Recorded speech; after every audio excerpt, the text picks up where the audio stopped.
Happy Thursday! KidNuz is straight ahead, but first, a word from today's sponsor. Hey, KidNuz parents! Are you looking to take your math student from average to exceptional? Check out the future of one-on-one help with Synthesis Tutor. It's educational AI that works like a human tutor would, slowing down in areas where kids are struggling and speeding up when they're gaining momentum. Except, unlike a traditional tutor, Synthesis Tutor is always available and is just $29 a month. Visit synthesis.com/kidnews to get 10% off and begin learning with Synthesis Tutor today. Good morning and welcome to KidNuz. I'm Kim. Today is Thursday, February 8th, 2024. And we begin with an 11-year-old reporter giving professional sports journalists a run for their money. Jeremiah Fennell from Las Vegas all but stole the show at the Super Bowl's opening night festivities this week, conducting professional caliber interviews with the likes of Patrick Mahomes, Travis Kelce, and George Kittle. Jeremiah told the NFL Network he started his broadcasting career at age 7 because he wasn't able to play sports due to some medical issues, adding, "I started my YouTube channel, and yes, I do think I can keep this as a career because I do still love the sport and I do know a lot about it. So I think interviewing people can be a long career for me." If the rave reviews from fans and media professionals are any indication, he may be right. The NFL posted, "Jeremiah Fennell is about to become your new favorite reporter." And broadcasters chimed in, "Mr. Steal My Job. We'll see him on Sundays in 12 years. And give this 11-year-old an Emmy. What a pro." Jeremiah, if you're a KidNuz listener, we're happy to have you on anytime.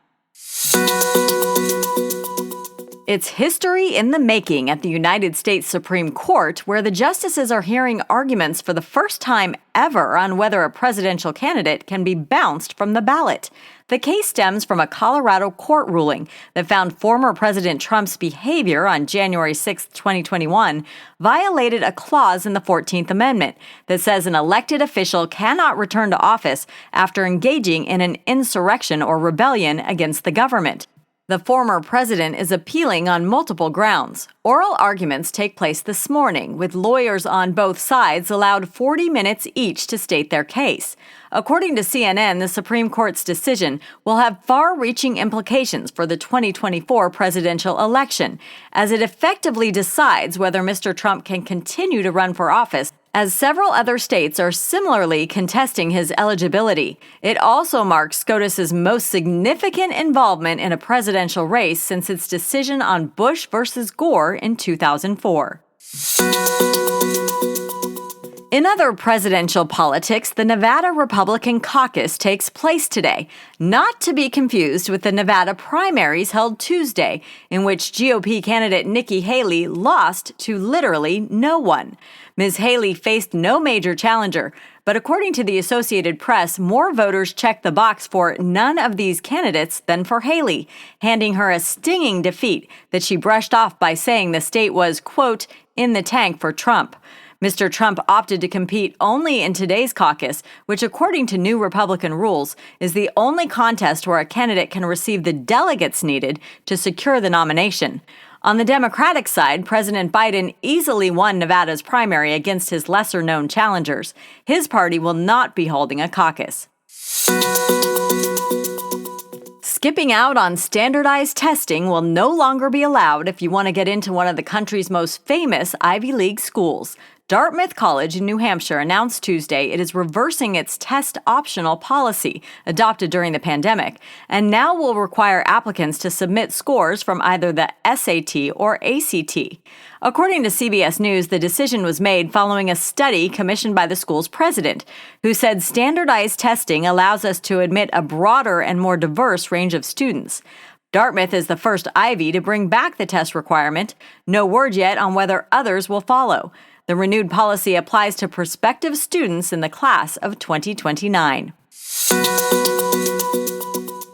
On another note, and a very long one at that, a major music milestone was hit this week. For the first time in 2 years, musicians struck a new chord on an organ performance that will almost certainly become the longest concert ever.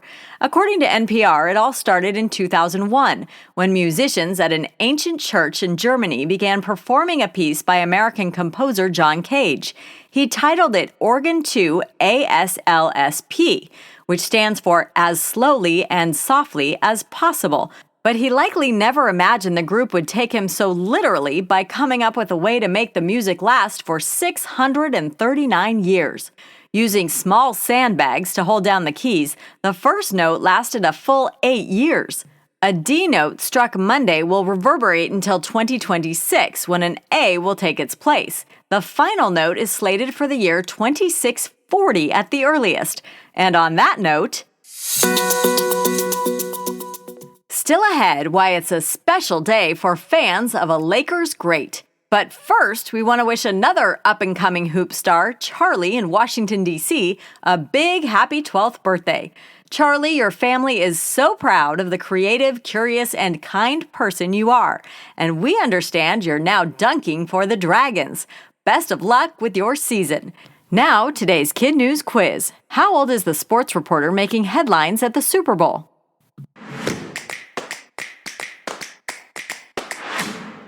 Jeremiah Fennell is 11. What state is arguing before the Supreme Court today that it has the constitutional right to keep former President Trump off the ballot?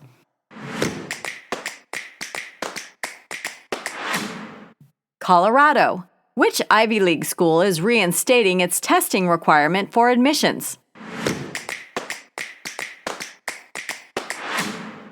Dartmouth College. How many years does a group of musicians plan to continue an organ performance by composer John Cage? 639. In today's Kid News Kicker, it's a special day in the City of Angels as the Los Angeles Lakers basketball team pays tribute to one of their own. A bronze statue of the late Kobe Bryant will be unveiled today outside Crypto.com Arena, where it will join the likenesses of other legendary Lakers, including Kareem Abdul-Jabbar, Magic Johnson, and Shaquille O'Neal. Tonight, during their game against the Denver Nuggets, Lakers players will further commemorate Kobe by wearing black Mamba-inspired uniforms co-designed by the five-time NBA champion himself. According to Sports Illustrated, February 8, 2024, or 2824, was picked to pay tribute because Kobe's late daughter Gianna wore number 2 on her basketball uniform, and Kobe wore both 8 and 24 for the Lakers. The ceremony begins at 3 Pacific Time. Thanks again to Charlie's family in Washington, D.C. for sponsoring today's quiz. And Charlie, we hope you have the best birthday ever. Now it's time to shout out our Kid News classrooms. Ms. Galt's Tigers from R.E. Thompson in Tuscumbia, Alabama. Mrs. C's Bucks at Deer Park in Ottawa, Illinois. And Mr. Barham's Falcons at Forsyth Academy in Winston-Salem, North Carolina. Thanks for listening. Please rate, review, subscribe, and share Kid News with all your friends and family. And we'll see you back here for more Kid News tomorrow morning.